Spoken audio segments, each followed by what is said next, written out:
অনেক দিন পর ওর পছন্দের গরুর মাংস রান্না করলাম আলু দিয়ে, আর সাথে ছিল হচ্ছে কাঁকরোল ফ্রাই। হ্যালো এভরিওয়ান, আসসালামু আলাইকুম। কী অবস্থা সবার, কেমন আছেন সবাই? নতুন একটা ব্লগ নিয়ে চলে এসেছি আপনাদের সাথে। আজকে জাস্ট হচ্ছে রান্নার ভিডিও করা হবে। অনেক দিন ধরে হচ্ছে গরুর মাংসটা রান্না করা হচ্ছে না, মাঝখানে একদম অনেকবার রান্না করেছিলাম, বাট এরপর হচ্ছে একদমই অফ চলে গিয়েছিলাম, মানে গরুর মাংস আর রান্নাই করি নাই। সো এখন হচ্ছে আজকে অনেক দিন পর ওর জন্য গরুর মাংস রান্না করব। আর যেহেতু আমিও রুটি খাই, সো গরুর মাংসের ঝোল দিয়ে রুটি খুব ভালো লাগে, আমার কাছেও ভালো লাগে আর কি। তারপর হচ্ছে এই যে এখন রান্নার প্রিপারেশনে চলে গিয়েছিলাম।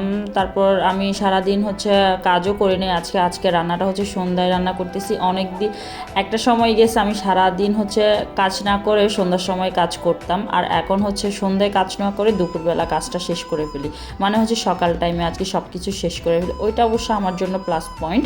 তো আপনারা কিভাবে কোন টাইমে রান্না করতে বেশি কমফোর্টেবল ফিল করেন কমেন্টস করে জানাবেন। তো এখানে আমি হচ্ছে মশলা সব দিয়ে দিলাম, তারপর হচ্ছে গরম মশলাও দিয়ে দিলাম, তারপর এখানে পেঁয়াজ তো দিয়ে দিয়েছি, 2 রকমের তেল দিয়েছি। আপনারা চাইলে শুধুমাত্র সয়াবিন বা সরিষার তেল দিয়েও রান্না করতে পারেন। এখানে কোনো কিছু শেখানোর নাই। গরু মাংস আমার মনে হয় সবারই রান্না খুবই মজা হয়, বাট আমি যখনই গরু মাংস রান্না করি ও খুবই পছন্দ করে। আলহামদুলিল্লাহ আলহামদুলিল্লাহ, আমার এটা খুব ভালো লাগে যে আমার গরুর মাংস রান্না ও অনেক বেশি পছন্দ করে। ও না, শুধু যারাই খাইছে এই অবধি তারা খুবই পছন্দ করছে। তো এখন হচ্ছে গরুর মাংসটা আমি যেটা করি সেটা হচ্ছে আমি একদম অনেক সময় নিয়ে হচ্ছে কষাই। আমার কাছে এই কষানোটা অনেক বেশি ভালো লাগে। তারপর এখানে আমি সবজি অ্যাড করব। সবজির মধ্যে হচ্ছে গিয়ে আলু তো থাকবেই মাস্ট। তো কাঁকরোলের এখন যেহেতু সিজন কাঁকরোলের, সো আমার গরু মাংসের মধ্যে কাঁকরোল দিলে আমার অনেক বেশি ভালো লাগে। মুরগির মাংসতে দিলেও ভালো লাগে। আমি জানি না কারা কারা কাঁকরোল খেতে পছন্দ করেন। আচ্ছা, মাংসতে কাঁকরোল দিয়ে কারা কারা খান কমেন্টস করে জানাবেন, আমার মতো আর কি। আবার সুমন খুব একটা ভালো লাগে না ওর, মানে ও খুব একটা খায় না, এখন আবার মাঝে মধ্যে খায় এই আর কি, বাট আমার জন্য আমি দিই।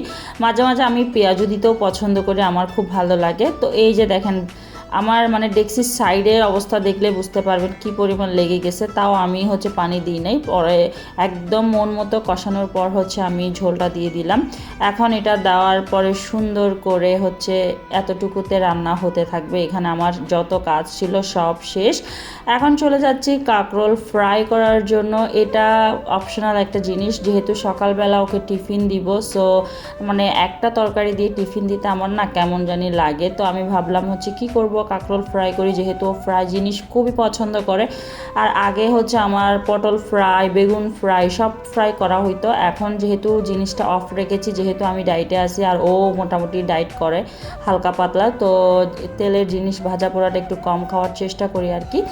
তো এখানে আমি কাঁকরোল ফ্রাইটা করে নিচ্ছিলাম। এটাও খুব ভালো লাগতেছে, যে এরম এটা বেরোচ্ছিল না, আমার কাছে খুবই ভালো লাগতেছিল। আপনারা কারা কারা কাঁকরোল ফ্রাই পছন্দ করেন কমেন্টস করে জানাবেন। তারপর এখন আমার ফাইনাল গরু মাংসের লুকটা দেখাচ্ছি। এই যে দেখেন, মাশাল্লাহ খুবই সুন্দর হয়েছে, কালারটাও খুবই সুন্দর হয়েছে, ঝোলটা একটু ছেঁকে দেখেছি, অনেক ভালো লাগতেছে আমার কাছে। তো আমি জানি ও খুবই পছন্দ করবে, কারণ ও আমার হাতের গরু মাংস অনেক বেশি পছন্দ করে। সো কারা কারা গরু মাংস পছন্দ করেন, যদিও বা আমার মনে হয় সবাই গরু মাংস পছন্দ করে। সাথে ছিল হচ্ছে কাঁকরোল ফ্রাই। তো আজকের এই হচ্ছে সিম্পল খানা দানা আর কি। তো আজকের ভিডিওটা এখানেই শেষ করতেছি। সবাই ভালো থাকবেন, সুস্থ থাকবেন, আল্লাহ হাফিজ। অ্যান্ড যারা আমার পেজে নতুন সবাই একটু লাইক ফলো শেয়ার দিয়ে দিবেন, অ্যান্ড হচ্ছে একটু ফ্রেন্ডসদেরকে ইনভাইট দিয়ে দিতে পারেন। সো আল্লাহ হাফিজ, সবাই ভালো থাকবেন।